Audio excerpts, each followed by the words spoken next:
Oh, it's sweet. Ushkaba, as the Celts say. This year, 2022, is the 30th anniversary of Image Comics. That incredible summer that blasted us open, changed the nature of comic book industry. We were the perfect age. How did you live through that summer? What does Image mean to you? Oh, man. Well, I was ground zero. That hyper-masculine, pouch-obsessed, knife-obsessed, hourglass figure-obsessed, kind of like teen, rocket fuel era of comic book creation. I was already a rabid fan of all those creators when they were at other companies. I was there from day one, and I have very strong memories of the early days of Image. And then a few years later, I wasn't reading comics at all. And then I have very strong memories and very positive memories of Image. 20, 25 years later, after they'd made a transition into a completely different era. But that whole boom and bust cycle of comics in the early 90s, I helped fuel it in both directions. Buying all the crap, all the hologram covers, all the everything. Buying the number ones, buying the variant covers. I was like, it was like an investment portfolio, like getting behind Rob Liefeld and Todd McFarlane and all these creators and Eric Larson, and then seeing by only a few years later that Marvel was going down in flames, DC was going down in flames, Image was going down in flames, and the industry contracted by roughly 80%. It was a fascinating time to be a comic book fan, but luckily, right as it was flaming out, I was falling in love with cinema, so it just filled the void that had been previously occupied by comics. But it was a glorious time to be alive for a few short months. You were 15 years old, right? That summer 92, I turned 16. 16. Yeah, I mean, that's kind of they talk about the perfect age to have this comic book company launched after coming out of the doldrums of the late 80s. Take it back a few months. Yeah. Because I think most people weren't reading comics then, obviously, and a lot of people weren't reading Image, but what did it mean to have Rob Liefeld, Jim Lee, Todd McFarlane, these guys who were selling, in some cases, millions of comics a month, sales that would be a wet dream today, where comics will celebrate selling 50,000 copies a month. To have a comic like X-Force #1 sell a couple million, to have Spider-Man sell a couple million, to have X-Men #1 by Jim Lee sell, I think, 7 or 8 million, and to have them all say, you know what? Fuck you, Marvel, we're jumping ship and we're creating our own brand, because I think that's a story that's lost on non-comic book readers. Yeah, imagine it's a labor movement the likes of which had rarely happened before. Imagine if like all of Walt Disney's, what do they call them, the 7 old men, the guys who made all those Golden Age cartoons, if they just said to Walt in like 1951, fuck you, Walt, we're going to make our own studio. It may have floundered, it may not have, but it would have been a gigantic brain drain of everything that made Walt Disney Studio the go-to shop for animation back in the Golden Age. Yeah, in fact, you talk about how many issues they were selling. I mean, anything in print would have loved those numbers. I mean, today would be a wet dream, not just comic books, but anything on paper that gets spat out by a press. Yeah, the New York Times bestseller list keeps kind of like changing the numbers that are required to make the list. 318 copies this week. That makes you #1 on the list, that sort of thing. Yeah, magazine, any periodical would create. I mean, that was the heyday of print. It was also the last 6 seconds of the viability of print. But yeah, the idea being that these guys, in some cases, like a guy like Silvestri, Valentino had been around for a while. Let's state the facts. Let's say all right, so we're talking about Eric Larson, Todd McFarlane, Jim Lee, Rob Liefeld, Jim Valentino, Mark Silvestri, Will Spartaccio, the Image 7. Yeah. Right, exactly. That was the lucky 7. Yeah, and so they each had different profiles in the industry. They for the most part, they all worked on Marvel comic books. They mostly worked on mutant-related books, with the exception of Valentino, who came out of... Well, Larson was on Spidey, and McFarlane was on Spidey. Because you had Larson on Amazing Spider-Man, and then you had Todd McFarlane on just Spider-Man, which he was writing and drawing himself. Or they called it Advantageous Spider-Man, based on one of those shitty word balloons in the Spider-Man #1. Yeah, so the thing is that was their flagship of those, the two franchises, Spider-Man and X-Men, and those guys got propelled. And it was the moment where everybody knew up to that point that the creators sold books, but Marvel's creeping corporate structure, the guy who was running Marvel at the time was this guy named Terry Stewart, who was a genial, old-fashioned Southerner. And much like anything, he was a brake pusher. He would hit the brakes all the time and make sure nothing went too fast. They had very antiquated notions about what the relationship was of the company and the creators. And comic book creators had traditionally been shat upon from a great height. Yeah. Even the masters... Going back to the 30s. Going back to the 30s. The whole point of you getting into comics is that you sold away certainty. You sold away financial solvency for for the opportunity to make something you'll never own. The guy who wrote all the early Batman stories, Bill Finger, died in poverty. But the idea being that these guys came up with a system where you're just supposed to eat shit and be happy about it, right? I mean, guys have been doing this for years. I mean, you could say talents that I think dwarf theirs, guys like Perez, guys like Byrne. But these guys, they were slick, mulleted. 90s disobedience is so important. The idea that there was that aesthetic of the skateboarder and rock stars. Yeah, rock stars. Like, hey man, these aren't anti-authority. Yeah, this isn't your father's yogurt. This isn't a tube that you squirt in your mouth when you're on your fucking skateboard, man. This is Go-Gurt. That's the kind of Marvel at attitude the time said you weren't even allowed to have your characters break the frame of the panel, but that was part of what the dynamism of what made them so popular to teenage boys was how the drawings would leap off the page. When Jim Lee would draw Psylocke and Wolverine and Jubilee going on a mission, they would leap off the page into your imagination, and that's what was driving books. The writers for teenage boys were almost inconsequential. The art was driving the sales, at least at that time. And the writers for Teenage Boys were the same guys who were writers for Teenage Boys in 1971. It was still guys like Roy Thomas. They had not budged in their...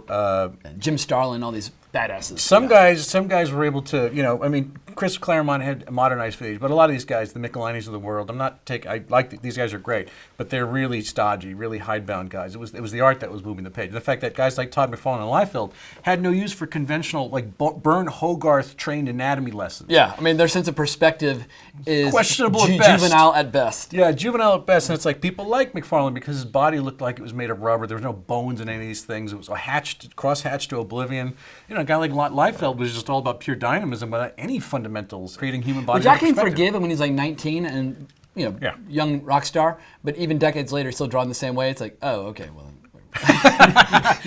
But here's the thing, right? You get all Jim Lee kept getting better. Yeah, Jim Lee. And the thing is, I think the best of all those guys was Silvestri. Silvestri had been on X-Men during Inferno and all these incredible eras. Fan. Yeah, Silvestri. He wasn't the oldest of them, but he was among the oldest of them, and he kind of came out more from the fundamentals background. He was the fusion. I fell in love with each and every single character he was drawing: Rogue, Dazzler, Psylocke, and Storm. All four of them. Madeline Pryor. I was obsessed with all of them. He looked incredible. That was like that. Talk about a real transition from the way the 90s were. Silvestri, to me, was the first guy to actually do that. And amongst the seven, they regarded him as the best. And that's what's amazing. So you put all these guys together, and then the labor movement of essentially billions of dollars in comic books being, that we're going to take this out. We're going to do our own thing. And we don't know, For people who've not heard about it, explain the meeting that they have at both Marvel and DC with Todd McFarlane doing the talking. Yeah, well, I forget if they were in New York coincidentally or if they came. I think it was a mixture of some of them were in New York because they were there to do this labor action. Some of them were there, and they were there for meetings with the other companies. But there was some back channel. Todd McFarlane was the one who was scoping around, slapping people on the shoulders, pinching them, trying to say, look, what we need to do is leave Marvel all at the same time. They're not going to know what's going to hit them, and we're going to tell them we're starting our own company to compete with them. And this is a big fuck you for saying the characters are what sells the book. Spider-Man is what sells the book. Wolverine is what sells the book, and the creators are all second tier, insubstantial, interchangeable kind of stuff. And Todd McFarlane's whole thing was, well, we got to do it all together. Like, we're going to pull away all of Marvel's market cap. And it doesn't work unless we get Jim Lee on board. And Jim Lee was a company man. He dreamed of being... He was a child. He was a child and a but company he also, man. he liked to have a nice, consistent, well-paying job. Yeah. He had a kid already. Like, he wasn't necessarily the rebel rock star that Rob Liefeld or Todd McFarlane was at that time. No, the beautiful thing is that Jim Lee, born in Korea, he was a SoCal guy, young guy. He was a pre-med. I think his parents would have been really happy for him to become a doctor. Yeah. As was the pride of any. All my Korean friends from Southern California, all their parents would have been very happy if they had gone pre-med somewhere. He didn't. He decided to draw, and I think his parents thought it as a little frivolous. So he had his ice was thinner. He didn't really have as much support in terms of this comic. Even though he was among the best and most successful, he didn't think of himself that Punisher, way. War Journal, all kinds of killer Alpha stuff. Flight, there's some really good stuff in there. They knew they were going to have to work the hardest on him because he already felt like comics was indulgence to begin with. There was already shame for not being a doctor. Even though he was really serious, he put a lot of work into what he did. Anyway, McFarlane pulls rabbits out of hats all over the place in Manhattan that day. They get everybody on the same page. We need to know by 7 a.m. tomorrow if you're in. Right, and we're going to walk into Terry Stewart's office and say, this is not a negotiation. This is a mass exodus. We're quitting. It's like this. We're not saying, hey, up our page rate. We're not saying give us ownership. It's like we are leaving and starting our own company. They got everybody on the page, and they went to Marvel. And the hilarious story is that Terry Stewart had no idea what he's doing. He probably thought they were negotiating. And the best part of the story is that outside of Terry Stewart's office, Tom DeFalco, who is the EIC of Marvel for a good couple of years, and again, no one more hidebound than him in that old tradition. That guy came up and, it was all about protecting the brand. He had no love for the creators any more than anybody else did. And his ear was pressed to the door. He was eavesdropping, thinking, oh my God, this is seismic. Terry Stewart has no idea what's going on. These guys are leaving. There goes our market cap. Yeah, the Beatles are leaving the building. And he actually falls in. Apparently the door was ajar. He fell in on the carpet and tried to pretend like he was just walking by, like picking up printer paper or something like that. Here's the capper, is that after they're done, they're at 387 Park Avenue South. And I know that because it was an intern in 95 at Marvel, and that's where their offices were at the time. Then they march uptown, I think to the 50s. Lower 50s is where DC was before they moved out to Burbank. There's a couple offices in DC. Then I can't remember if it was Dick Giordano or who the Prexy over at DC was, and they just went in there and said the same thing to him. And it's like, but wait. Yeah, we're not quitting, but we're not going to work for you either. Yeah. And they thought Yes. that Jim Lee was, once again, he was Mick Jagger. Any analogy you want to come up with, he was the rock star. And the moment Jim Lee walks in the door, like, oh, we're going to get Jim Lee. We're going to get Jim Lee. Yeah. And then Larson's behind him, and there's Silvestri. There's all these guys. All the L boys. The L boys. Yeah. Got to see all the L boys. And that's amazing, is that it was like, okay, we're leaving Marvel. And they go to DC just to say with a fucking pie, fuck Right. you. We're not coming working. for you. We're going to eat your lunch as well. Yeah, it's amazing. It's like, what a shot across the bow. And you it's know? incredible seeing how DC's comic book culture overnight changes trying to keep up with Image, because for a brief shining moment, Image does so well that they replace DC as the #2 publisher in comics. And suddenly, they're killing and rebirthing Superman. They're making Green Lantern go crazy and taking on the whole universe. They're breaking Batman's back. Like, what can we do to be more like Bloodstrike? What can we do to be more like Brigade? Like all these horrible, shitty, interchangeable, nonsensical comics that are being put up by Image that we're selling in hand over fist. Because there was this weird idea at the time with both the speculators and the readers that every single comic that Image was putting out was a must-have collector's item that was going to be worth vast sums of money down the road. Little did we know, if everybody's buying something, guess what? It's going to be worth less than the paper it's printed This, on. by the way, was our 16-year-old, 17-year-old's version of first lesson in supply and demand, market cap. Like, I didn't know these concepts before Image. We learned the hard way. We learned the hard way, Absolutely. exactly. But I was on board. I was buying all of it. But suddenly I just realized iPop in art does not a story make. And I guess that was another brutal lesson early on. You can't just have good fights and poses.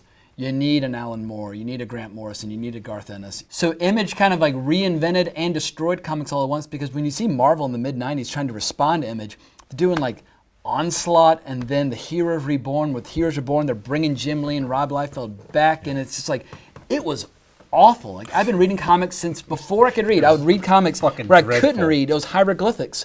And then words slowly started to make sense.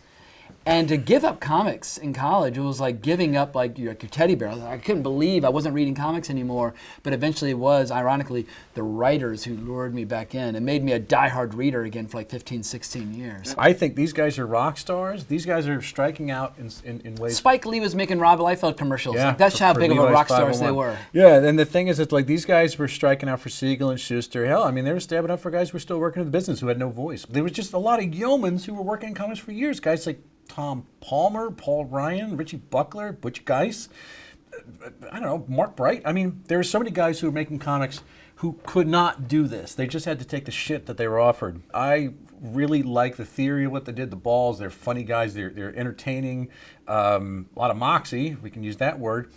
When they started making their comics, I was like, oh, none of these guys have any taste.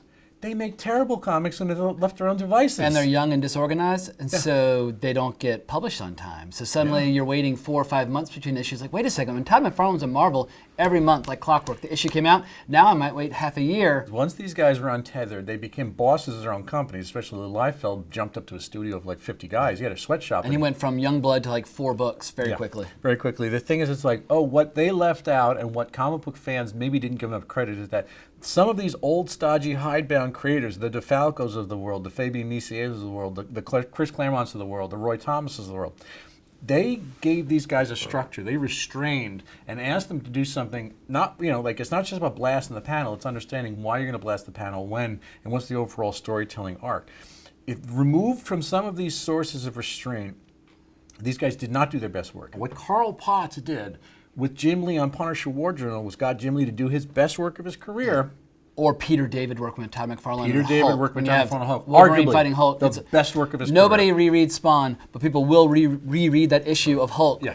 until the end of time. But even the work, Michelini and McFarlane, McFarlane overwhelmed Michelini at that point.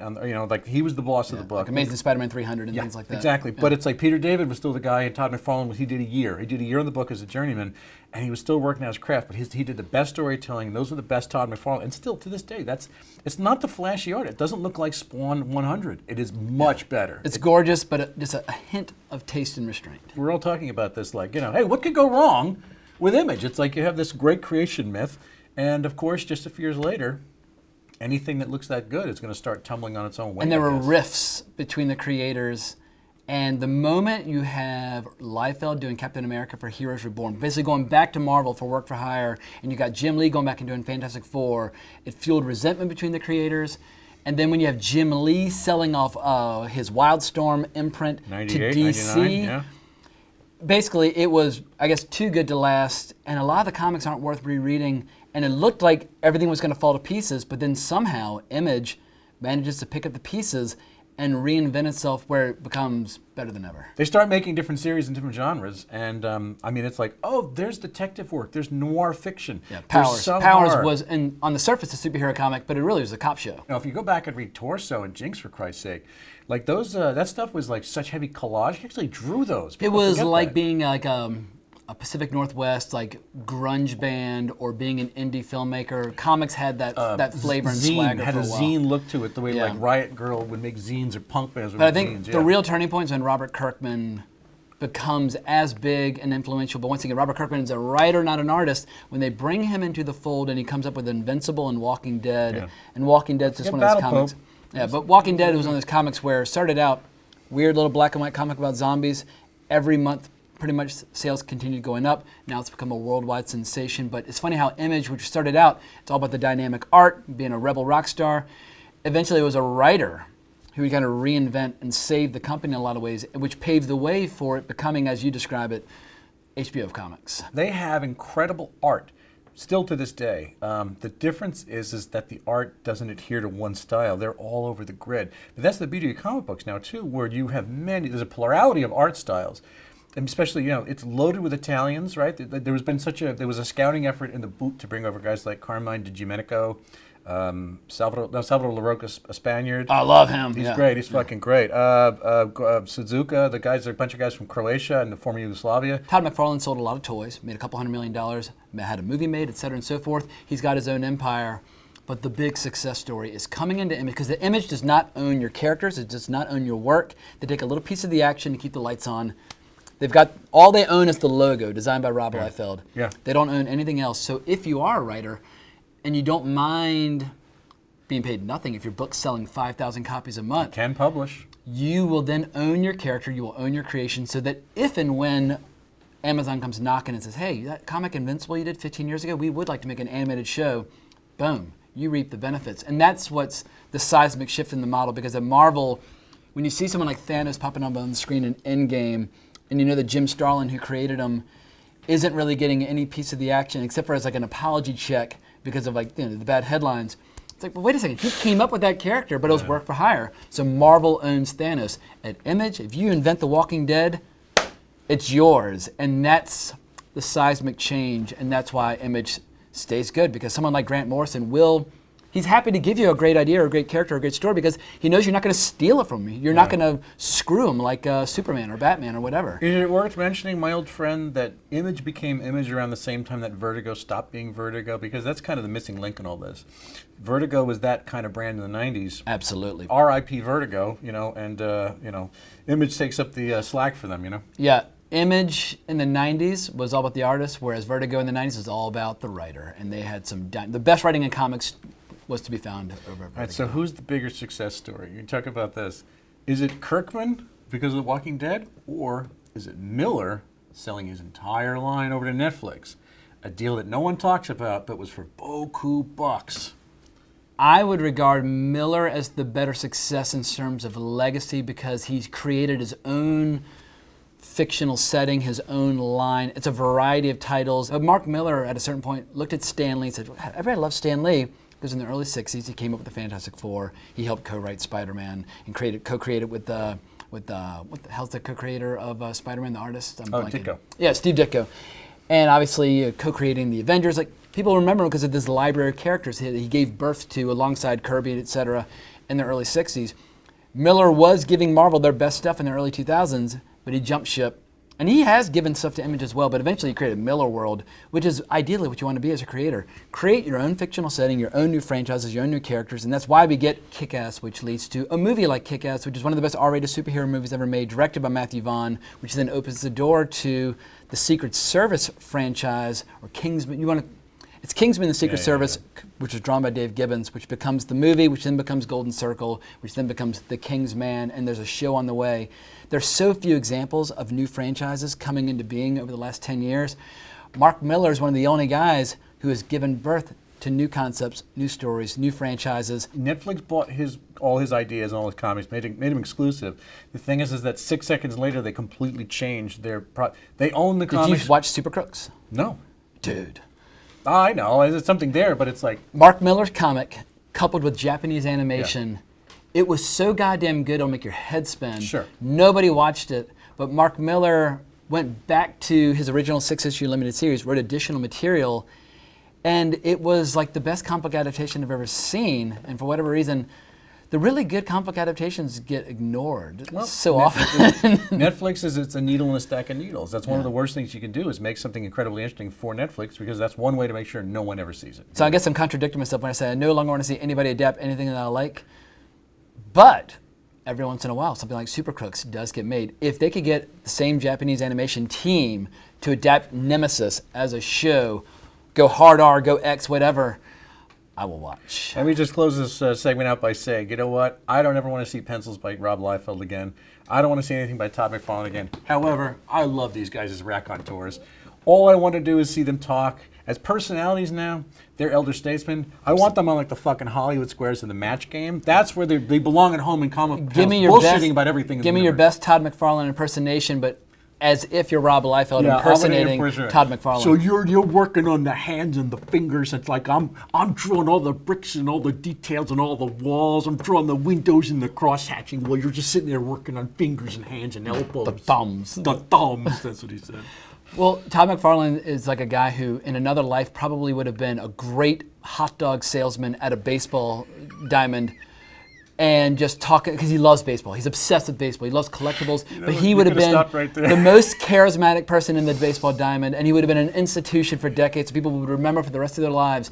But by some magical accident, he walks into a comic shop at 15, comes back again the next day, comes back again the next day, and by his 20s, he is a rock star of comics. He's not even, he's like John Henry Irons. He's like a folk man. He's not even a real human. He took the page from George Lucas's book and realized, the money's not in these stupid comics.